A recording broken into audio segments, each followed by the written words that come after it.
ప్రభునందు ప్రియమైన సహోదరులకు సహోదరిమణులకు ప్రభు అయిన యేసుక్రీస్తు ఘనమైన నామమున మీకు అందరికీ శుభవందనాలు. ఈరోజు మన పాఠము ప్రారంభించుకుందాము. ప్రార్థన చేసుకుందాం.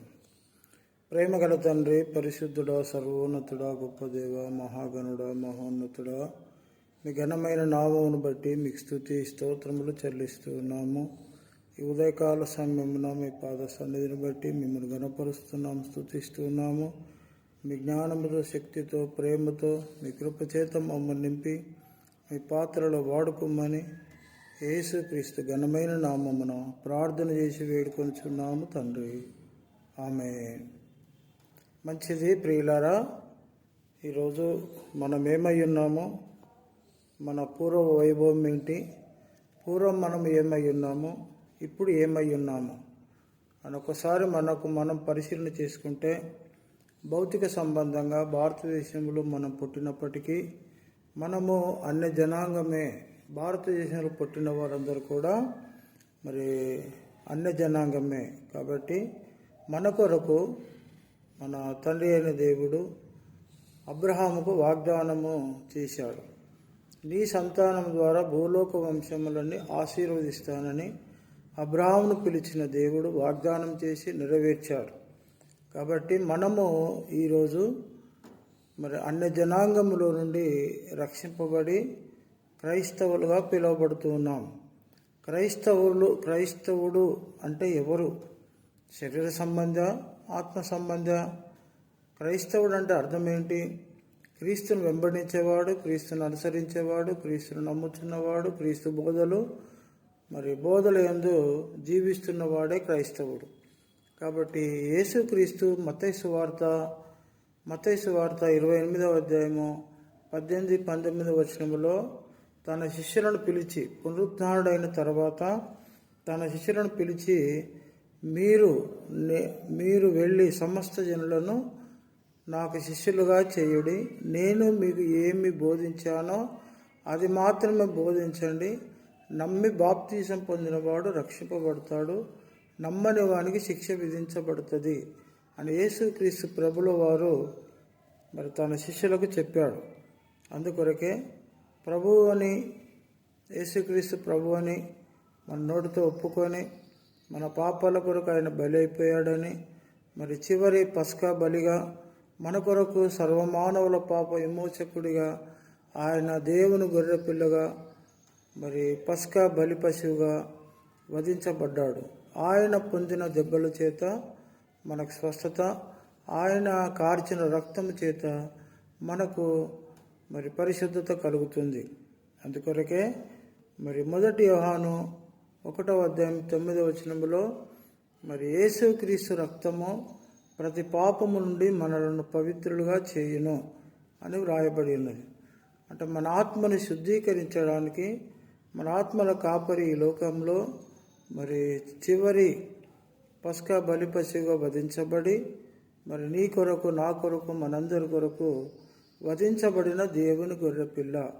ఆ రకంగా మనం పరిశీలన చేసినట్లయితే రోమాపత్రిక 10వ అధ్యాయము 9వ వచనం ప్రకారము యేసుక్రీస్తు ప్రభువని మన నోటితో ఒప్పుకొని, మన హృదయంలో విశ్వసించి, నా కొరకే మరణించాడని, మరి నా కొరకే సమాధి చేయబడ్డాడని, నా కొరకే తిరిగి లేచాడని మరి విశ్వసించి హృదయంలో ఆయనను చేర్చుకోవడం ద్వారా, మరి నోటితో ఒప్పుకోవడం ద్వారా మరి మనము యేసు నామములో పాప క్షమాపణ నిమిత్తము బాప్తీసం పొంది మరి రక్షణ పొంది సంఘములో చేర్చబడ్డాము.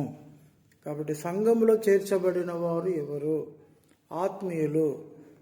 ఒకప్పుడు మనము చీకటిలో ఉన్నాము.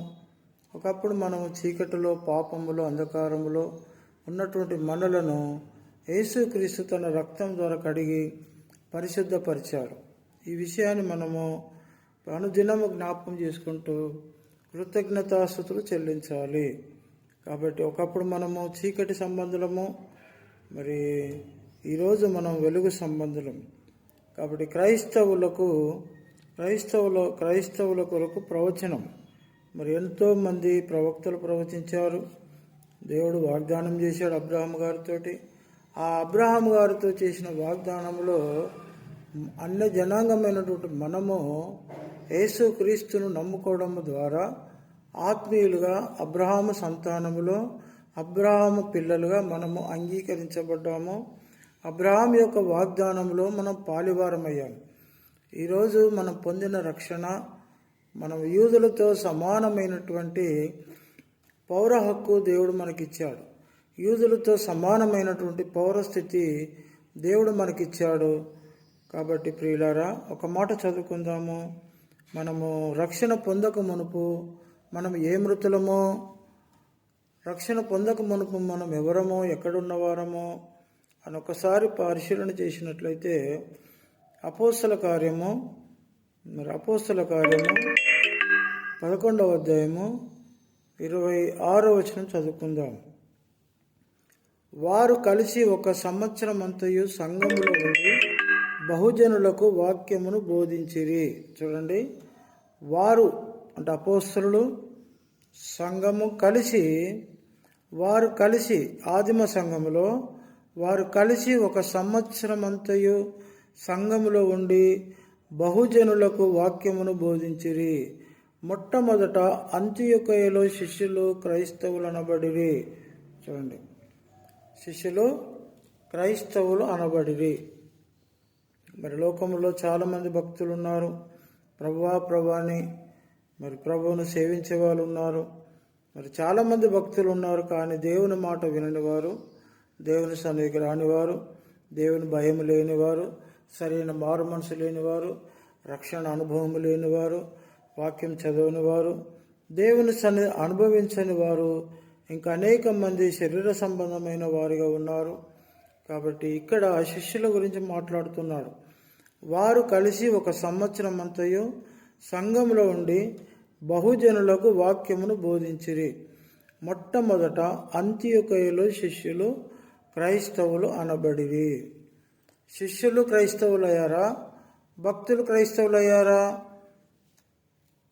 అంటే యేసుక్రీస్తు భక్తులను చేయమన్నాడా, శిష్యులను చేయమన్నాడా? మీరు వెళ్ళి సువార్తను ప్రకటించి మరి నాకు శిష్యులుగా చేయండి అని మత్తయి సువార్త 28వ అధ్యాయము 18-19 వచనంలో మనం చూస్తాము. కాబట్టి ఆయన మాట ప్రకారమే ఆదిమ అపోస్తలులు సువార్త ప్రకటించి అనేక మందిని శిష్యులుగా చేస్తుంది. ఆ శిష్యులే క్రైస్తవులుగా పిలువబడ్డారు. ఈరోజు శిష్యరికం లేకుండా, ఎవరికి లోబడకుండా, దేవుని భయము లేకుండా, మరి ఆత్మీయ నాయకులు లేకుండా చాలామంది సేవలో చాలామంది అవుతూ ఉన్నారు.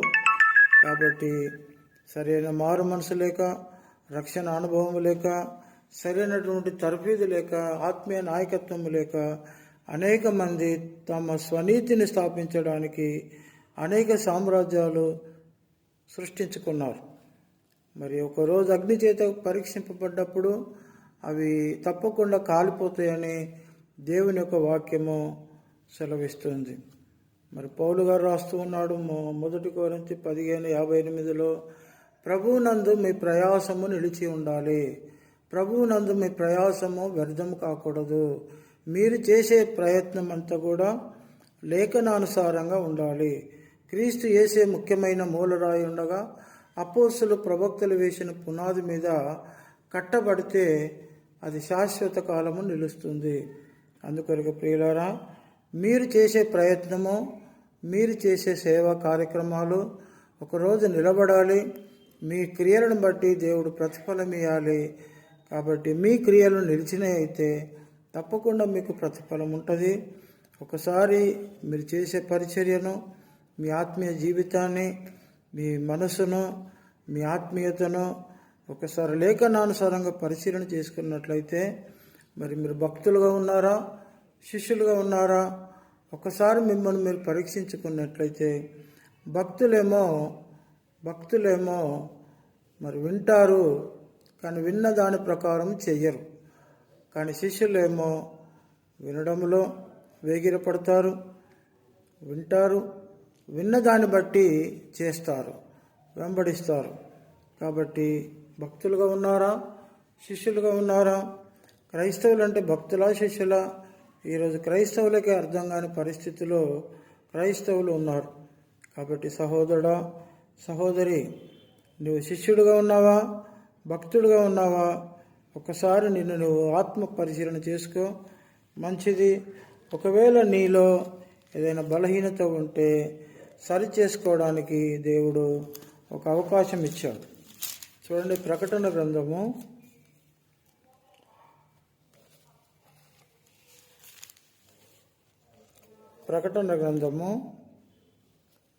3వ అధ్యాయము. మరొకసారి దిద్దుబాటు చేసుకోవడానికి, మరి సరి చేసుకోవడానికి, మరి దేవుని చేతిలో మనము బహుమానాలు పొందడానికి మరి మన పరిచర్య నిలుస్తుందా? మనము బోధించేవారిగా ఉన్నాం కదా, మరి ఇతరులకు బోధించి మనమే ప్రతిఫలం పొందకపోతే మనకు ఎంత నష్టమో ఒకసారి మనము మరి దేవుని యొక్క వాక్యంలో పరిశీలన చేసుకున్నట్లయితే, ఇప్పటికైనా మనము సరి అయిన రీతిలో పరిచర్య చేయకపోతే, సరైన మారు మనసు లేకపోతే, సరి అయినటువంటి దేవుని భయం లేకపోతే ఇంకొక అవకాశం దేవుడు మనకు ఇస్తూ ఉన్నాడు. మరి ప్రకటన గ్రంథం 3వ అధ్యాయము మనము చూసినట్లయితే, సార్దీసులో ఉన్న సంఘపు దూతకు ఈలాగు వ్రాయుము. 7 నక్షత్రములను దేవుడు 7 ఆత్మలు గల చెప్పు సంగతులు ఏవనగా, నీ క్రియలను నేను ఎరుగుదును. ఏమనగా, జీవించుచున్నావన్న పేరు మాత్రం ఉన్నది, కానీ నీవు మృతుడవే. జీవించుచున్నావన్న పేరు మాత్రము కలిగి ఉన్నావు, నీవు మృతుడవే. అంటే సరైనటువంటి శిష్యరేఖము లేనప్పుడు, తర్ఫీదు లేనప్పుడు, నేర్చుకోకపోతే, ఆత్మీయంగా ఫలించకపోతే మరి వారు మరి ఇక్కడ దేవుని వాక్యం ప్రకారము మృతులుగా పిలువబడుతూ ఉన్నారు.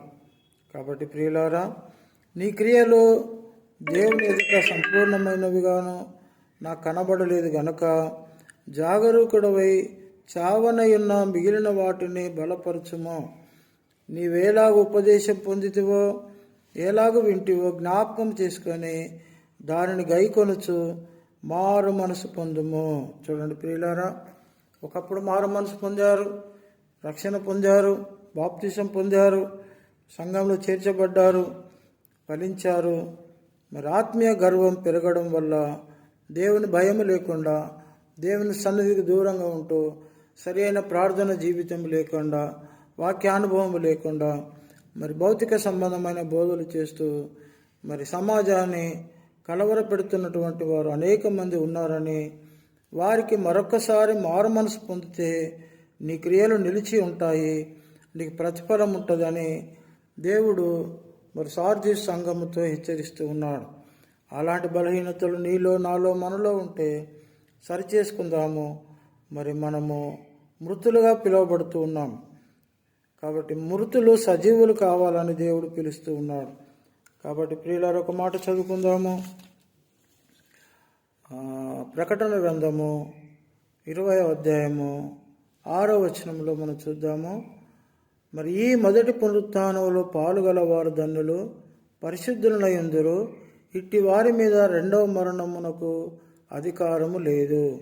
వీరు దేవునికిని క్రీస్తుకును యాజకులై క్రీస్తుతో కూడా 1000 సంవత్సరములు రాజ్యము చేయుదురు. చూడండి ప్రియులారా, మరి ఈ మొదటి పునరుత్థానములో పాలుగలవారు ధన్యులు. పునరుత్థానము గురించి మనం పరిశీలన చేసినట్లయితే, మరి ఈ ప్రపంచంలో మొట్టమొదట పునరుత్థానము పొందినవారు ఎవరు అంటే, మొదటి పునరుత్థానం వేరు, పునరుత్థానం వేరు. పునరుత్థానం అంటే మరొక వ్యక్తి జీవించి మరణించి తిరిగి లేవడమే పునరుత్థానము. మరి లాజరును యేసు ప్రభు లేపాడు, అది కూడా పునరుత్థానమే. యాయిరు కుమార్తె లేచింది, పాడె మీద ఉన్నటువంటి యవనస్తుని, చనిపోయిన యవనస్తుని తిరిగి లేపాడు. కాబట్టి మరి ఇవన్నీ మనం పరిశీలన చేస్తే కొత్త నిబంధన ప్రకారము అపోస్తలులు కూడా చనిపోయిన వారిని లేపారు. మరి రైతికైన యవనస్తుని కూడా చనిపోతే తిరిగి లేపినట్టు మనం చూస్తూ ఉన్నాము. అలాగే పాత నిబంధనలు మనం చూసినట్లయితే ఎలీషా శల్యమును తాకి లేచినటువంటి సైనికుడు. కాబట్టి ఎలీషా సమాధిలో పెడుతున్నప్పుడు, ఎలీషా యొక్క సమాధిని వాళ్ళకు తెలియక సమాధిలో పెడుతున్నప్పుడు ఎలీషా యొక్క ఎముకలు తలిగి ఒక డెడ్ బాడీ లేచింది, ఒక సైనికుడు లేచాడని లేఖనం సెలవిస్తుంది. కానీ వారందరూ కూడా లేచారు, కొంతకాలం జీవించారు, తిరిగి మరణించారు. ఎందుకంటే దేవుని తీర్పును వాళ్ళు వ్యతిరేకించలేరు. ఆదికాండము 3వ అధ్యాయం 19వ వచనం ప్రకారము దేవుడు శరీరానికి తీర్పు తీర్చాడు. నువ్వు మన్నే గనక తిరిగి మన్నైపోదు అని దేవుడు సెలవిచ్చాడు. కాబట్టి మన్ను వెనకటి వల్ల మన్నైపోవును, ఆత్మ దయచేసిన దేవుని యుద్ధకు చేరినని మహాజ్ఞాని అయిన సొలొమోను ప్రసంగి గ్రంథం 12వ అధ్యాయము 7వ వచనంలో రాస్తూ ఉన్నాడు. అలాగే పౌలు గారు కొరింథీ పత్రికలు రాస్తూ 5వ అధ్యాయంలో చూసినట్లయితే, భూమి మీద ఉన్న మన గుడారమైన ఈ నివాసము శిథిలమైపోయినను దేవుని చేత కట్టబడుచున్న నిత్యమైన నివాసము పరలోకమందు మనకు ఉన్నదని ఎరుగుదుము. కాబట్టి ప్రియులారా, ఈ లోకములో మానవుడు ఇద్దరు పురుషుల కలయిక. ఒక్కడేమో కనబడే పురుషుడు, ఒక్కడేమో ఆంతర్య పురుషుడు. అంటే కనబడే పురుషుడు అంటే శరీరము, కనబడని పురుషుడు ఆత్మగా ఉన్నాడు. మరి ఆదికాండం 2వ అధ్యాయము 7వ వచనం ప్రకారము మానవ నిర్మాణము మనం పరిశీలన చేసినట్లయితే, దేవుడైన యెహోవా నేల మట్టితో నరుని నిర్మించి వాని నాసికారంధ్రంలో దేవుడు జీవవాయువును ఊదగా నరుడు జీవాత్మాయను. మరి ఆత్మకు ఆదాము అని పేరు పెట్టాడు. మరి ఆదాము 930 సంవత్సరాలు మట్టి శరీరములో జీవించినట్లు మనం చూస్తూ ఉన్నాము. కాబట్టి బాహ్య పురుషుడు వేరు, ఆంతర్య పురుషుడు వేరు. అందుకొరకే చనిపోయిన వారు చాలామంది లేచారు. అందుకొరకు కాదు మనం యేసుప్రభు నమ్మేది. యేసుప్రభు మళ్ళీ చావడు. ఎందుకంటే యేసుప్రభు లేచిన పునరుత్థానమే సృష్టిలో మొదటి పునరుత్థానము. మొదటి పునరుత్థానం అనగా మహిమ శరీరముతో లేవడము. తిరిగి మరణము ఆ శరీరం మీద అధికారం చెయ్యదు. కాబట్టి పంచభూతములు ఆ శరీరం మీద అధికారం చెయ్యవు. కాబట్టి ఆ శరీరాన్ని మళ్ళీ ఎవడు శిలో వేయలేడు. కాబట్టి మరి నిత్యమైన నివాసముతో మహిమ శరీరంతో యేసు ప్రభు పునరుత్థానుడయ్యాడు. కాబట్టి ఇక్కడ ప్రకటన గ్రంథకర్త ఏమని రాస్తున్నాడు?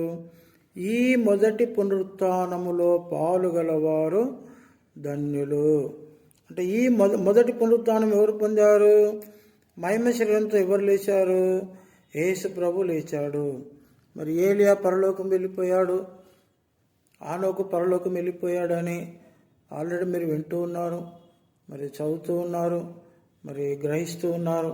ఆత్మ పరిశీలన చేయక అన్ని విషయాలను అమ్మేస్తూ మిమ్మును మీరు మోసపోతున్నారు. కాబట్టి ఒకసారి మీరు పరిశీలన చేయండి. ఈ మొదటి పునరుత్థానం పొందింది ఎవరు? మహిమ శరీరంతో లేచింది ఎవరు? మరణము తిరిగి అధికారం చేయని శరీరము ఎవరు ధరించుకున్నారు? మరి ఏలియా ఏ శరీరంతో పరలోకం వెళ్ళాడు? ఆనోకు ఏ శరీరంతో పరలోకం వెళ్ళాడు? అసలు పరలోకం వెళ్ళారా? వెళ్ళడానికి అవకాశం ఉందా?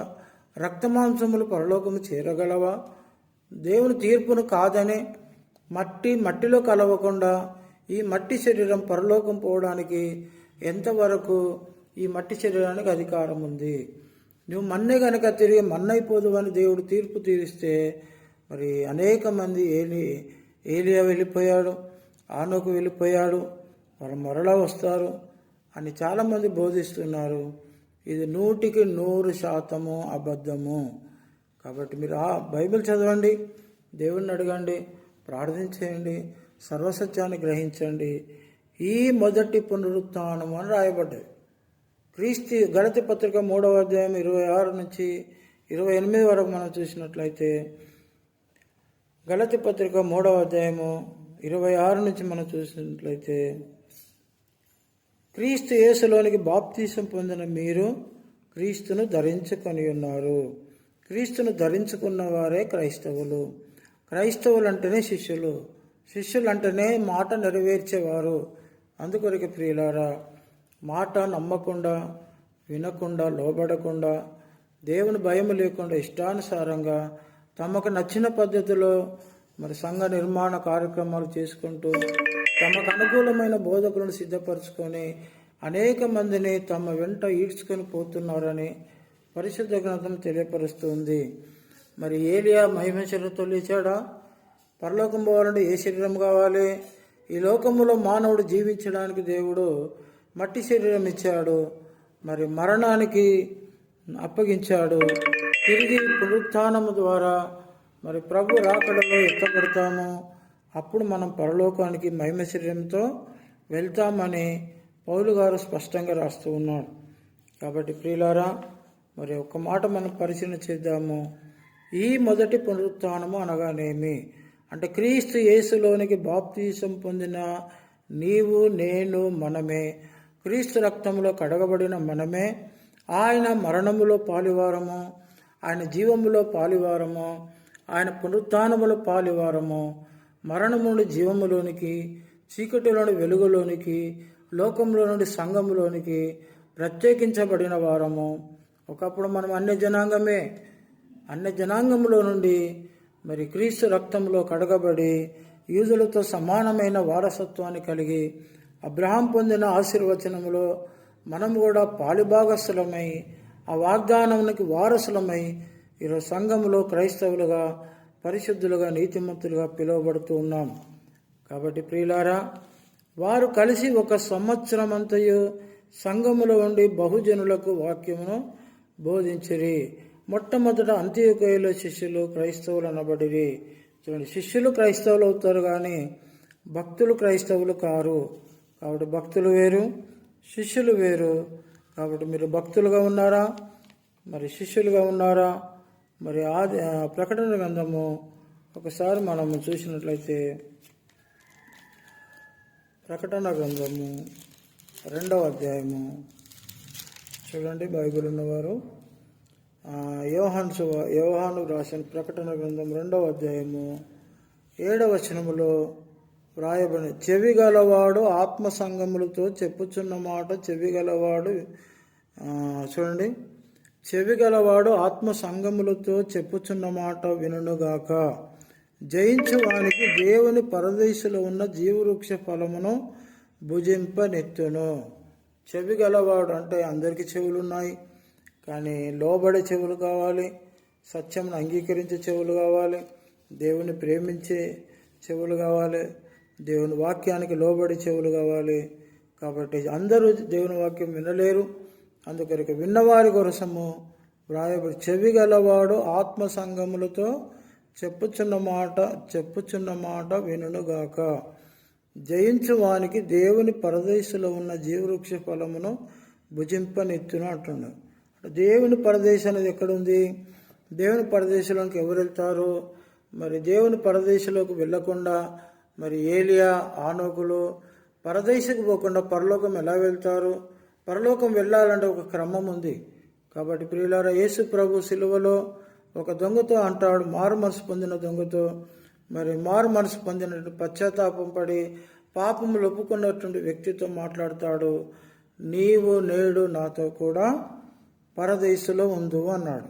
చూడండి, ఇప్పుడు పరదేశం ఎక్కడుంది? ప్రకటన గ్రంథము 6వ అధ్యాయము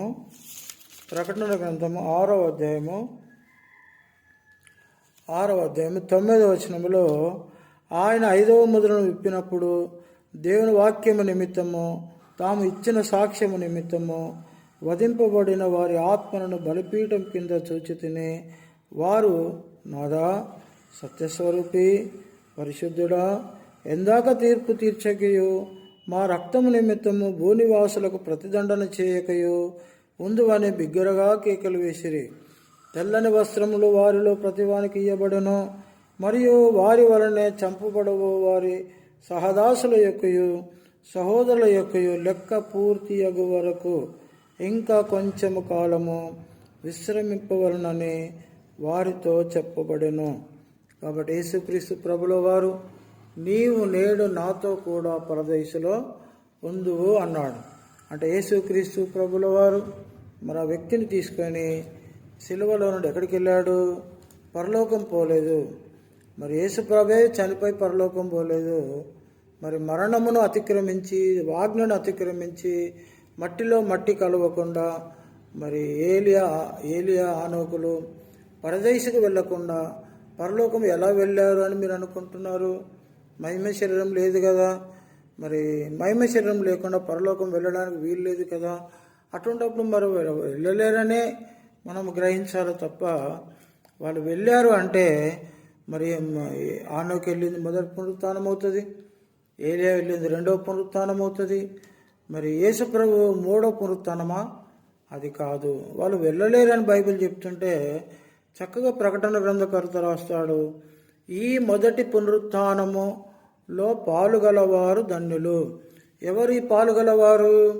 మారు మనసు పొంది, పశ్చాత్తాపడి, బాప్తీసం పొంది, సంఘంలో చేర్చబడి, బల్లలో పాలు పొంది, మరి వారు మరి ప్రతి ఆదివారము ప్రభు దినమున మరి ప్రభు సన్నిధిలో ఆరాధించేవారు, మరి ఆయన రాకడ కొరకు సిద్ధపడేవారే నిజమైన క్రైస్తవులే.